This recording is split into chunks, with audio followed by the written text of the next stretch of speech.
This is not intended to be insulting, but I'm sure someone's going to take it that way. And what I'm going to discuss here is why volume tends to be better than high intensity for a lot of people. And it's not. Let's just get into it. And if you're insulted, I'm sorry that you're insulted, but that isn't the point of this. Most people don't have the ability to perform high intensity work. Just cognitively or neurologically, whatever it is, they don't have the ability to push into that extra gear, right? You know, you've got a 4-speed transmission, and you need that fifth gear, and you just don't have a fifth gear. I've seen this time and time again. You guys can go watch the video of Brad Schoenfeld training with John Meadows. Watch John do a set to failure, and then watch Brad do a set to failure. These two things are not equivalent. They're not equal. John takes a set to failure. John makes progress. John can train that way. Brad doesn't have that in him. So, you know, it doesn't surprise me then that Brad has studies saying that you need to do 45 sets to failure. Because, you know, in Brad's study, he points out that 3 reps with 30% of your 1 rep max is a set to failure. So if you think about that, if you were doing 3 reps with 30% of your 1 rep max, it would probably take you 45 sets to make any progress. And that's just the way it's going to be. Now, if you can truly train to failure, like John, you only need 1 fucking set.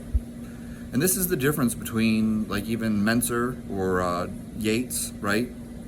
The high intensity thing, training to absolute failure. DC training, you know, taking that 1 set to absolute failure, versus people that do a lot of volume. And I'll tell you what, I do both, but I can't do both every day. And what I mean by that is I'm not capable of doing the high intensity some days. There are days where I just feel like shit, and I just don't have that extra gear. It's not even a sleep thing. It's not like, oh, I didn't sleep well last night. I might have got 11 hours of sleep, and for whatever reason, I just don't have that extra gear today. So it's easier for me to do 10 sets of 5 with 135 pounds than it is for me to take, you know, 185 and just do 1 set to absolute failure, right?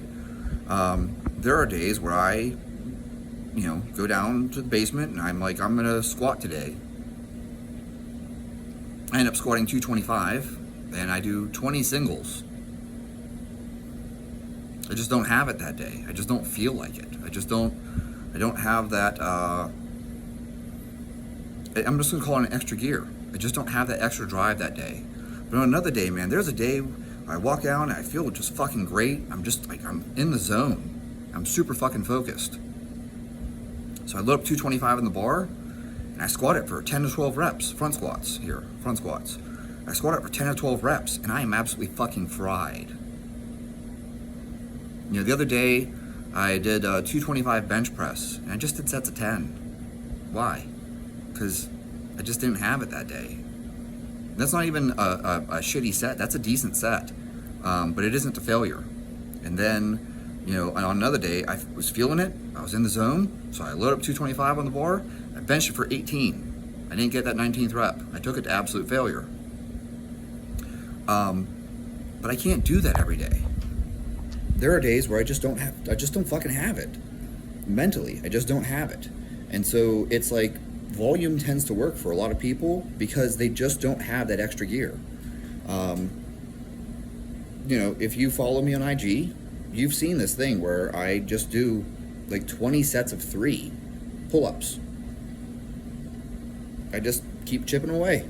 Just 3 pull-ups, 3 pull-ups, 3 pull-ups, 3 pull-ups, 3 pull-ups. Eventually get 20 sets in, sometimes more. And it's not because I can't just do 1 set to failure. I just don't feel like doing 1 set to failure. You know how fucking miserable it is to do a set to failure? You know, overhead presses, deadlifts even. I would rather load up the bar with, you know, 325 or something like that and just do, you know, 5 sets of 5. But there are days where I'm like, yeah, you know what?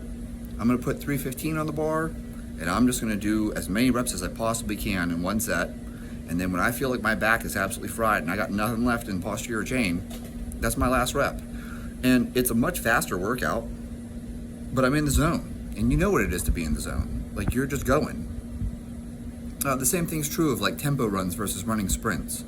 Like, there are days where like I finish my warm up, all 8 minutes of it, and I'm just like, man, I just don't have that extra gear in me today to run 400 meters as hard as I possibly can. So what do? I'll run, 400 meter repeat 3 or 4 times, just keeping a good pace, but not an all-out pace.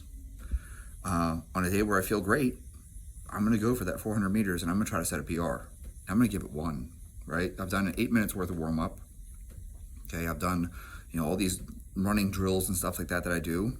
And then I'm like, all right, this is it. 400 meters as hard as I possibly fucking can. And when you run 400 meters as hard as you possibly fucking can, you're not going to do that second time. Yeah, well, I mean, you could, but I know my second time would be slower. So why would I do that?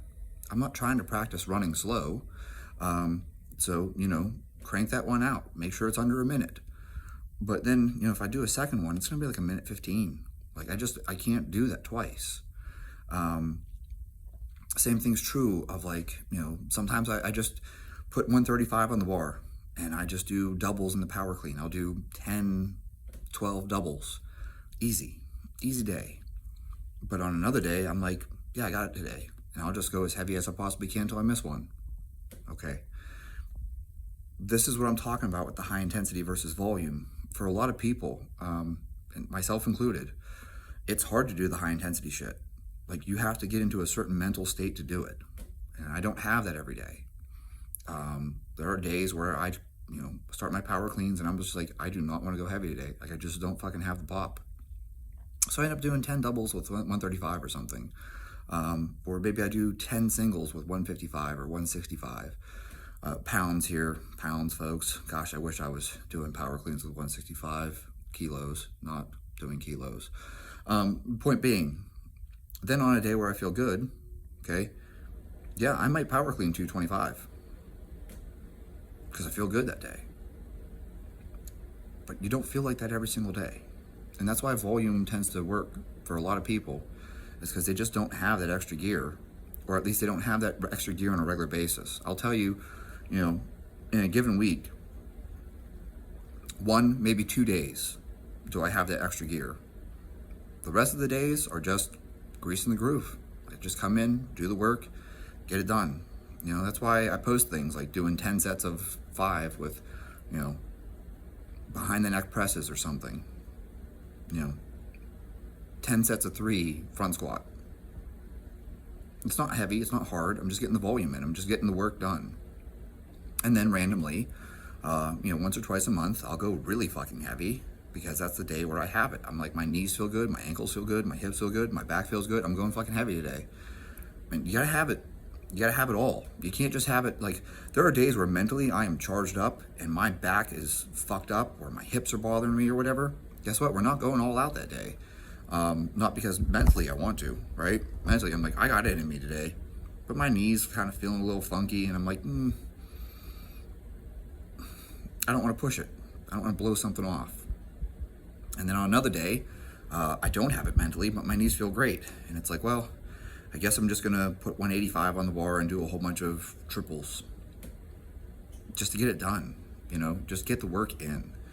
And this is my point. Like I said, I'm not trying to be insulting to people, but you have to consider this. Like, high intensity might not be a great option for you, because when was the last time you truly took a set to failure? Like, that's hard. That's mentally challenging. In fact, I think it's more mentally challenging than it is physically challenging. Like, you have to get in the zone, put your fucking game face on, and then attack this thing with everything you have.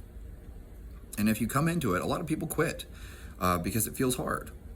Think about it. Like, it just feels hard.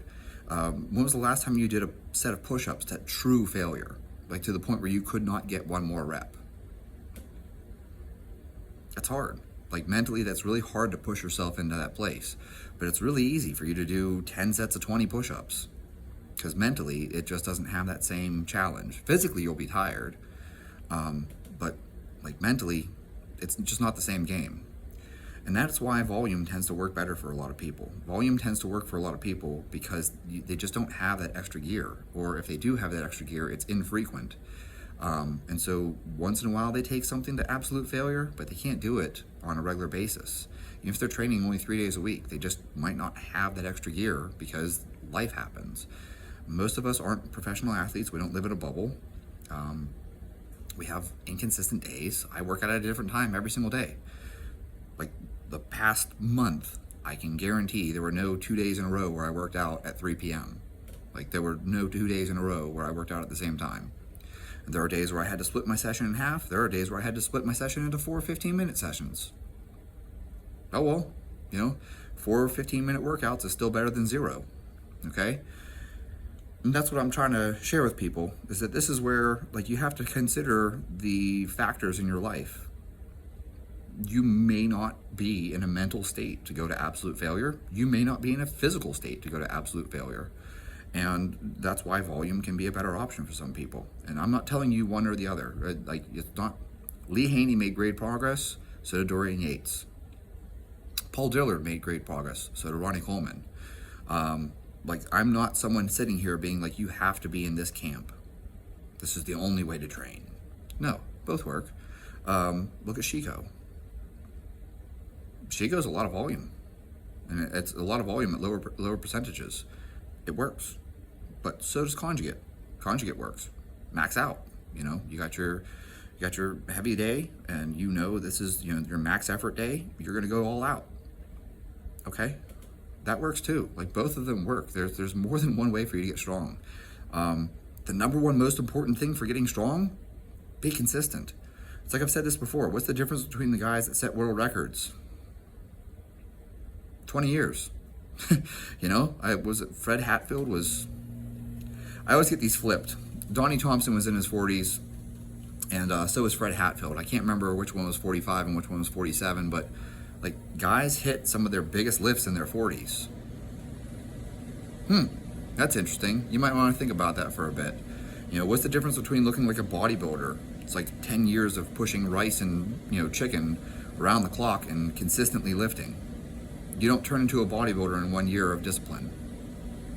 So, you look at Chris Bumstead. Look how many years he spent. Look at, Nick. Totally blanking on his name. You know who I'm talking about. He's fucking huge. 10 years. 10 years to get that big. Okay? This is just the way it is. You got to put in the time. And so that's why volume can end up working better for people in the long run, is because if you just don't have that extra gear, or you don't have that extra gear on a regular basis, just get the work done. And that'll be the difference.